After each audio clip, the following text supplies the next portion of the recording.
La entrevista del Telematutino 11, gente importante y a tratar temas importantes. Nos acompaña el doctor Iván Gatón, un experto en temas internacionales, pero académico, autor de libros y, como decía al inicio, diplomático.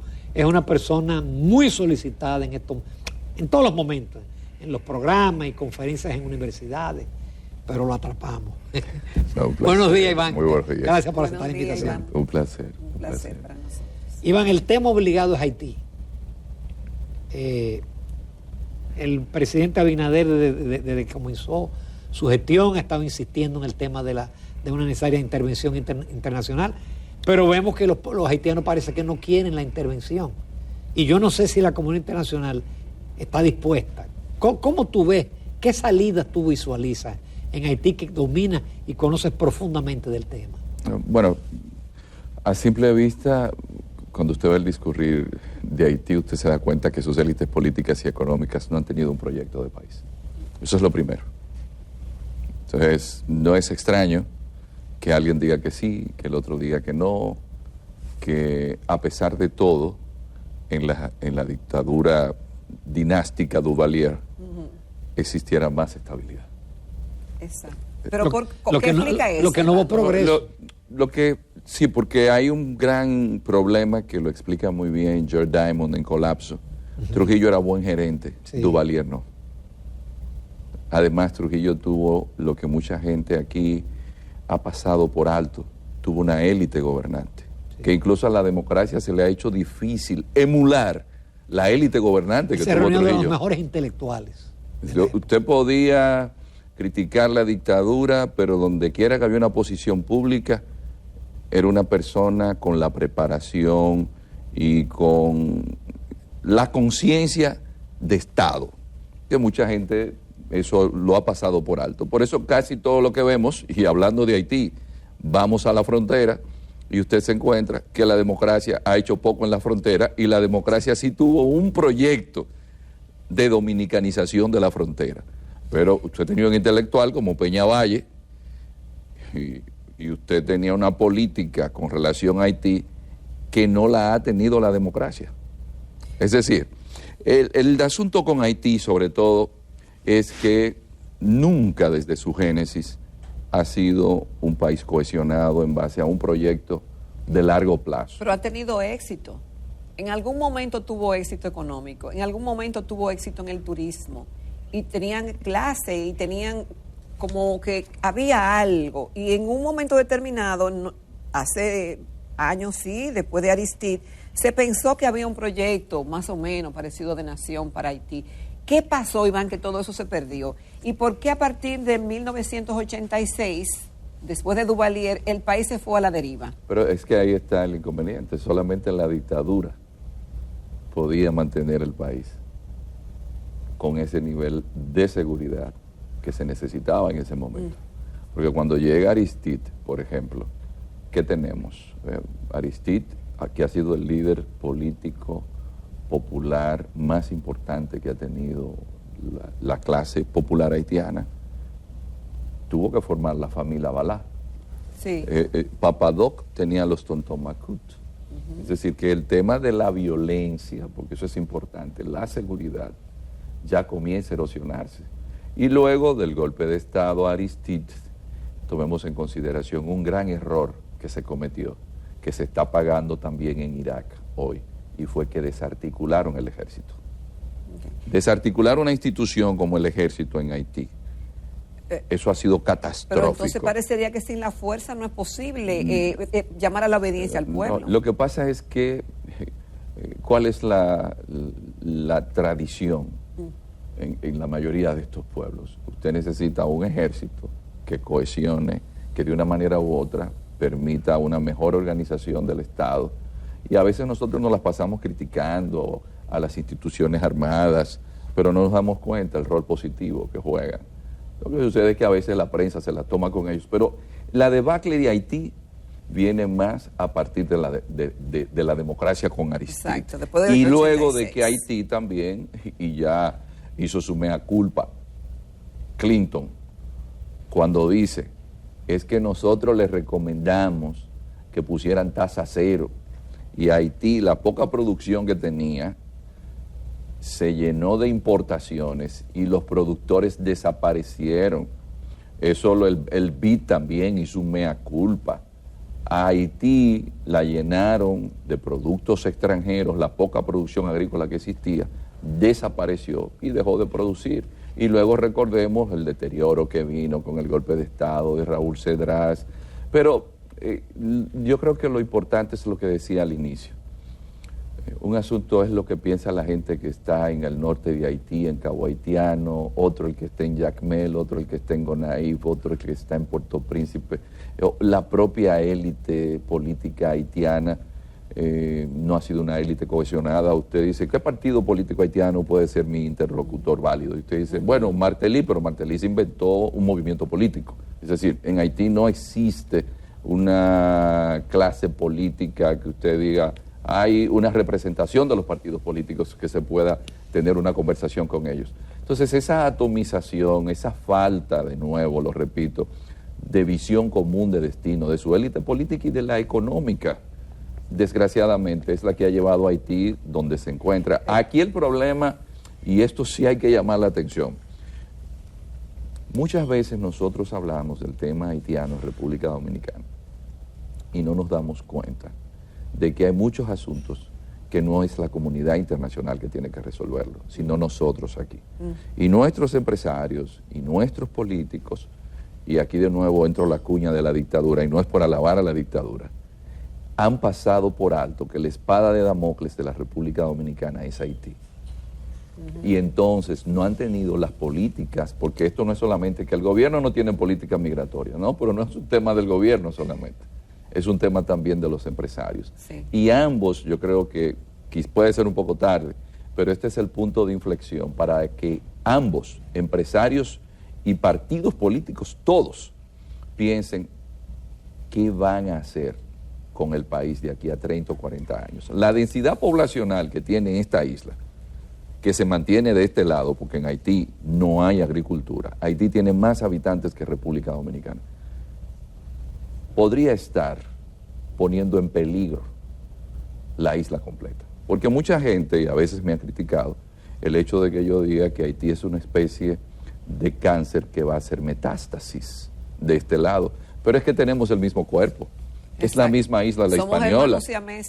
Entonces, si de aquel lado, si ellos no pueden irse a Estados Unidos, si no pueden irse a Bahamas, si no pueden irse a Cuba, si no pueden irse ni a Martinica ni a Guadalupe, ¿a dónde van a cruzar? ¿Y quién ha dicho que un ser humano donde no tiene seguridad, que le secuestran una hija por $100?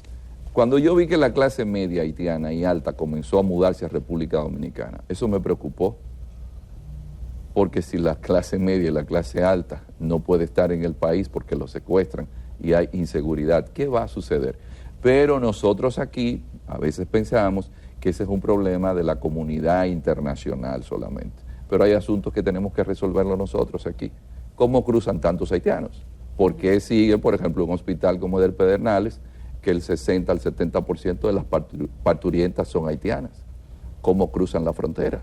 Es decir, hay asuntos que son nuestros, que tenemos que resolverlo, y eso tienen que hacerlo los políticos y los empresarios. Yo soy un señor mayor, que ya me falta menos por vivir que lo que he vivido, pero me preocupa el futuro. ¿Y qué tú me dejas a mí entonces? No, pero yo lo digo porque hay miopía.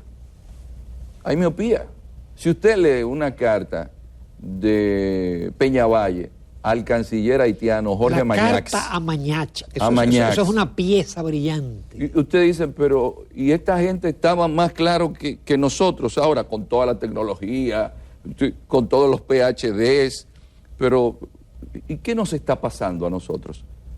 ¿No nos estamos dando cuenta que desde la frontera hasta Punta Cana, lamentablemente, los haitianos han tenido que venir para acá? Iván, ¿y tú crees que habrá realmente una intervención multilateral? Las Naciones Unidas, Guterres ha sacado un poco el cuerpo. Dice que, bueno, Naciones Unidas podría apoyar siempre y cuando un país tome la responsabilidad. Pero, señores, los focos están hacia Europa. El foco está en Ucrania. Estados Unidos está un poco reticente. ¿Y Canadá?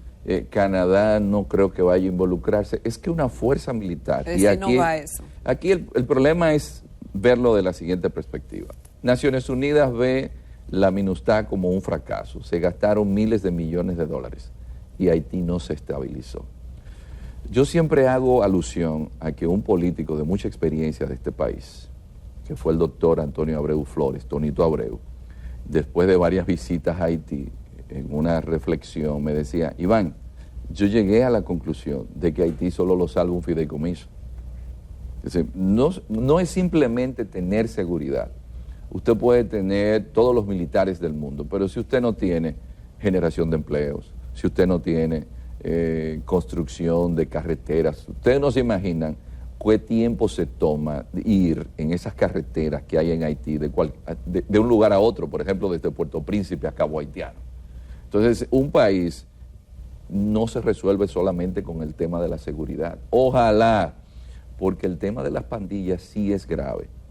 Y es más grave aún cuando en Haití las pandillas se dividen por zonas. Y hay algo que yo he venido llamando la atención desde hace varios años a partir de unas investigaciones que hice tanto en Haití como en Washington. El jefe del Comando Sur en ese momento, que luego fue el jefe de gabinete de Trump, John Kelly, estuvo llamando la atención sobre el crecimiento del Islam en el Caribe. Y se hizo un señalamiento muy puntual sobre Haití. Yo me puse a hacer un levantamiento, gracias a Dios pude conseguir muy buena información. En Haití existen más de 50 mezquitas. Sí. Hay como algunas 20 madrazas. ¿Qué son las madrazas? Las madrazas son escuelas coránicas, que eso no está mal. El problema es si esas escuelas coránicas pueden ser salafistas, es decir, fundamentalistas. Eso no hay control en Haití. Hay, por ejemplo, mezquitas y madrazas que tienen cientos de miles de dólares de financiamiento mensual, lo cual implica que el haitiano vienen de países que me reservo el nombre, porque eso no necesariamente que venga de ese país, es que el gobierno de ese país quiere promover ese tipo de Islam. Lo que pasa es que en un pilar del Islam, que es el zakat, que es el 2.5% de lo que usted se gana, eso hay que dedicarlo a la promoción del Islam. Y entonces, ¿qué pasa? Desde que sucede el terremoto en Haití, ¿quiénes han sido los que más ayuda están dando? Los musulmanes. Y la religión ha ido creciendo. Y no solamente es que la religión te da un nivel, digamos, de conciencia espiritual y otra cosmogonía, digamos así, es que en el Islam hay mucha solidaridad, pero también hay higiene. Por ejemplo, en un país donde hay tantas enfermedades, en el Islam, antes de cada oración usted tiene que lavarse. Pero también hay una solidaridad que no es una solidaridad de boca. Entonces la mezquita se convierte en un lugar donde a usted le dan la comida, donde a usted le dan la educación, y la religión ha ido creciendo de manera tal que ahora lo que se está hablando es no solamente de que estén los turcos en Cabo Haitiano con una mezquita, o que estén por otro lado Qatar, o que estén ayudando los hermanos musulmanes desde Estados Unidos, o que un grupo de intelectuales haitianos haya decidido someterse al Islam porque ha entendido que Occidente ha abandonado Haití, y que estén tomando, por ejemplo, a Boukman, un héroe mítico de Haití, como un hombre que era musulmán, el que inició las revueltas contra los franceses, sino que los iraníes están llevando el Islam chiita y que se pueda dar el enfrentamiento chiita-sunita en Haití. Fíjese qué nivel. El enfrentamiento que tiene Irán con Arabia Saudita, que se refleja en Yemen, que se pueda dar entre ellos allá en Haití. Vamos a una breve pausa, interesantísimo esto, Iván. Volvemos porque quizás nos vamos a trasladar ahora a Europa.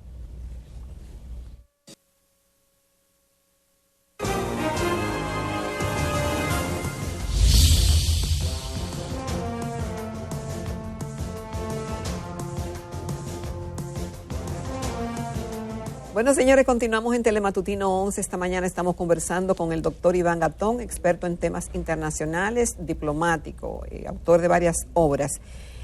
Iván, aunque Ramón dijo que íbamos a pasar a Europa en esta parte del programa, yo quiero finalizar y te voy a hacer un recuento de mis preguntas, quizás resumirla toda en una para terminar con lo de Haití, porque me llamó la atención varias cosas. Por ejemplo, después de Aristide vino Preval, en un momento determinado estaba Manigat, Marc Bazán, Cedras, Martelly, Moaz, en muchísimos haitianos.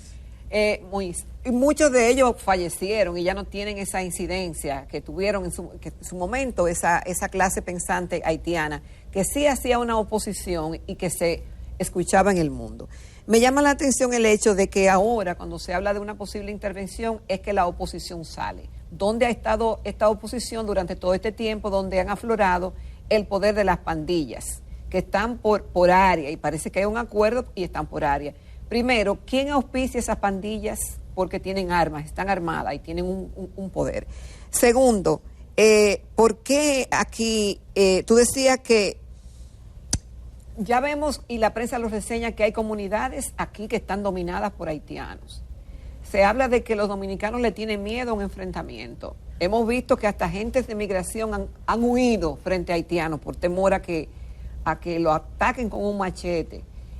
Hay zonas como el Hoyo de Friusa, en Santiago el propio alcalde Abel Martínez ha denunciado que hay zonas dominadas por haitianos. Hoy dice el senador Antonio Marte que en Santiago Rodríguez pasa lo mismo. Entonces, Iván, el papel del empresariado que hoy dice que pide que proteja la frontera, el CONEP, y que está de acuerdo con que el gobierno pues selle la frontera, pero la gran pregunta, Iván, es, ¿estamos a tiempo para corregir las distorsiones que hemos tenido y como que somos bipolar con la relación con Haití? Porque por un lado damos visa, permitimos el negocio de haitianos de traer a haitianos ilegales, pero los empresarios los siguen contratando estando ilegales en el país. Entonces, como que hay tuvimos una comisión bilateral que nunca funcionó, y este problema se ha acrecentado con los años. ¿Estamos a tiempo todavía de corregir esas distorsiones o ya estamos tarde? Siempre uno dice que todo depende de la voluntad política, pero en los países, uno que se ha estudiado un poco Alexis de Tocqueville y sabe lo que es la democracia, y lo que Alexis de Tocqueville decía que en un mundo industrializado se iba a convertir la democracia, yo creo que aquí haría más falta voluntad empresarial que política. Sí. Porque en las democracias termina mandando más los empresarios que los políticos. Sí. Es decir, los poderes fácticos y esos poderes... Sí, porque el político depende para estar en el poder de los empresarios. Si no hay financiamiento para la campaña que viene, si el empresario lo indispone a usted con sus medios de comunicación, usted no vuelve a ser presidente. Yeah. Entonces yo creo que hace falta voluntad empresarial y entonces que llamen a los políticos. Esto lo digo como un señor mayor, porque como uno no tiene aspiraciones, uno puede hablar de manera cruda, porque se va a perder la isla completa. Seguir permitiendo la cantidad de haitianos que tiene el país, eso no es sostenible. Además hay gente que han hecho de una profesión su racismo en contra de los haitianos. Entonces, ¿quién ha tenido más responsabilidad, Iván? ¿Los políticos, los gobiernos o los empresarios durante todo este tiempo? En primer lugar, yo podría decir que los políticos. Después es que los empresarios comienzan a tener más incidencia. Ya. Sí, pero ahora mismo yo creo que el problema lo pueden resolver más los empresarios. Los empresarios pueden decirle a los políticos, como lo hacen en muchos casos, yo quiero que tú me resuelvas esa situación. Porque estamos poniendo en peligro la isla completa. Y los haitianos hay que verlos en su real perspectiva. Es un pueblo que no tiene para dónde ir ni de qué vivir. ¿Y hacia dónde me voy a ir? Hacia donde está el pan. Y donde está el pan está mi patria. Donde están recibiendo seguridad, comida, esa es su patria. Y va a ser esta, quieras o no. Como lo hace un dominicano cuando se va al extranjero. Y eso es una realidad que tenemos que entender. Pero yo creo que quizás es un poco tarde. Y lo que más me preocupa es que hay mucho ruido en la prensa, pero no veo como las acciones concretas. Exacto. Iván, hay otro problema más grande que Haití, que es la invasión de Rusia a Ucrania. Se pensó que Putin en una semana, o él creyó que en una semana él iba a dominar, él iba a llegar a Kiev. Pero lo que está pasando es al revés. Es decir, los ucranianos están recuperando terreno hasta destruyeron un puente, pero ha habido una contraofensiva de parte de Rusia. Entonces, los pronósticos son sombríos de continuar esa situación para el próximo año.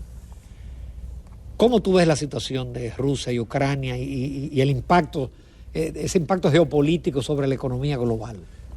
Lo primero es que casi el 99.9% de todos los analistas internacionales nos equivocamos, porque pensamos que la guerra no iba a suceder, porque sabíamos que esto sería una caja de Pandora que luego podría llevarnos quizás a un enfrentamiento de proporciones inimaginables.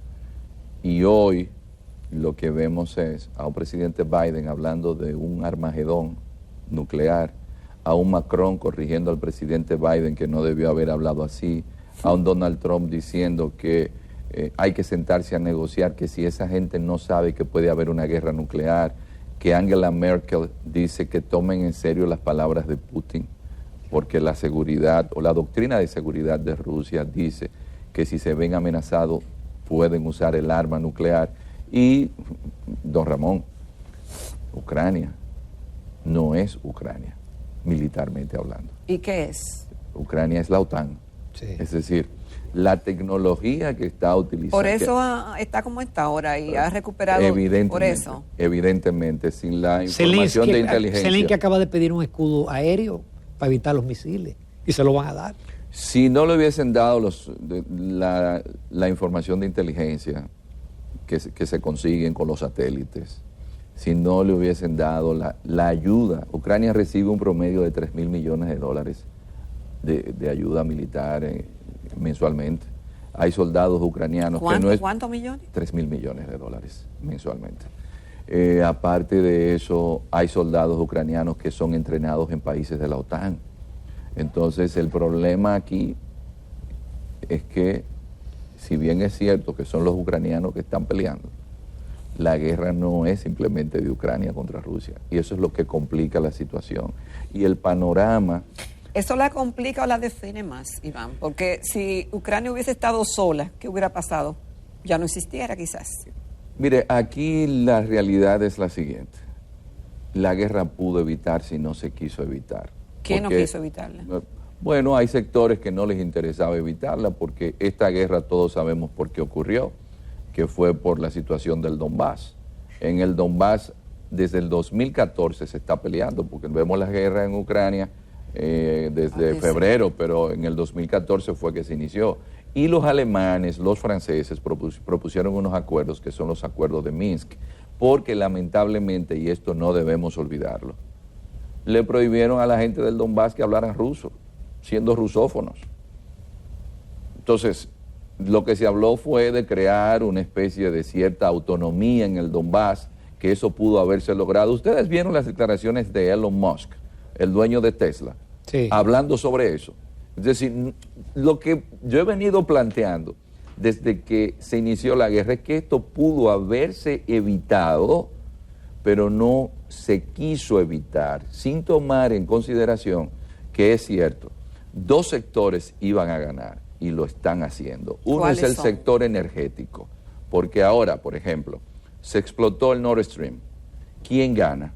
¿Quién gana? Estados Unidos, porque vende gas de esquisto a Europa.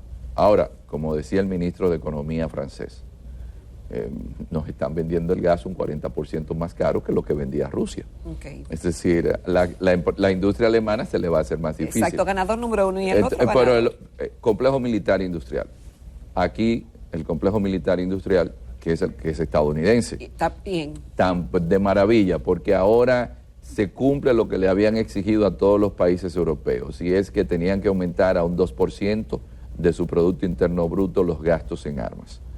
Pero ahora el mundo entero se está armando, hasta un país pacifista como Japón. ¿Quién vende las armas? La República de Haití, República Dominicana. Ahora, ¿qué sucede, como usted decía, don Ramón? ¿Y qué efecto tiene para el mundo siendo Rusia el principal suplidor de gas natural del planeta? Siendo Rusia el tercer mayor productor de petróleo del planeta. Eso es inflación.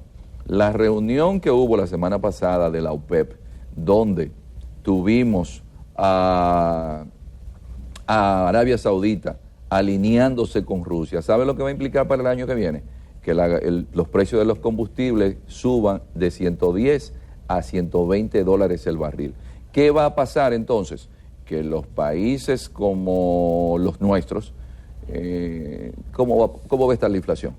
¿Qué va a pasar con la inflación en Europa? Iván, un paréntesis, entonces tú concuerdas con ese análisis que es de pura política internacional, lo que ha advertido el Fondo Monetario Internacional y el Banco Mundial, de que producto de la situación internacional que estamos viviendo, motivada, vamos a poner como uno de los puntos, esa guerra entre Ucrania y Rusia, que haya una recesión mundial en el 2023. ¿Concuerda eso con tus cálculos políticos? Pero lo que pasa es que para mí el absurdo de esta guerra que nos está embromando a todos es que tenemos una situación de posguerra con la COVID. ¿O fue que se nos olvidó cómo se quedaron todos los gobiernos con el COVID? Y que hubo una disrupción de las economías en el mundo por el tema de la logística. Y entonces entramos en una guerra que está llevando el año próximo en recesión a países como Alemania. Tus análisis con eso que dice el FMI. Menos la República Dominicana va a tener inflación porque es un país sorpresa. Señores, ¿y qué va a pasar entonces con todos los países que dependen? Señores, el 29% del trigo, es decir, las pastas alimenticias, más del 19% del maíz, los fertilizantes dependen de Rusia y dependen de Ucrania. Todo eso en una economía de mercado le va a hacer daño al mundo entero. Ustedes no se imaginan el panorama casi apocalíptico que vive la humanidad. Aquí hay dos grandes perdedores con esta guerra. El medio ambiente, porque ahora se justifica y se puede usar carbón. Es decir, que estamos embromándole el mundo a las futuras generaciones. Y finalmente las democracias. Muy pocas democracias aguantan inflaciones de 2 dígitos. Iván, genial. Tenemos que hacer un programa. Y ustedes deben hacer un programa solo de China. Que ese es otro tema también. Tú escribiste de China hace qué yo. Ese es otro también. 16, esa es otra incógnita. Y ahora viene que China también va a estar en situación, un decrecimiento económico para el 2023. La menor de los últimos 40 años. Y si esos son los chinos. Iván Gatón, brillante como siempre. Gracias, Iván. Muchísimas gracias. Nos vamos a comercial. En el próximo segmento vamos a hablar en relación a que ayer era el Día Mundial de la Niña.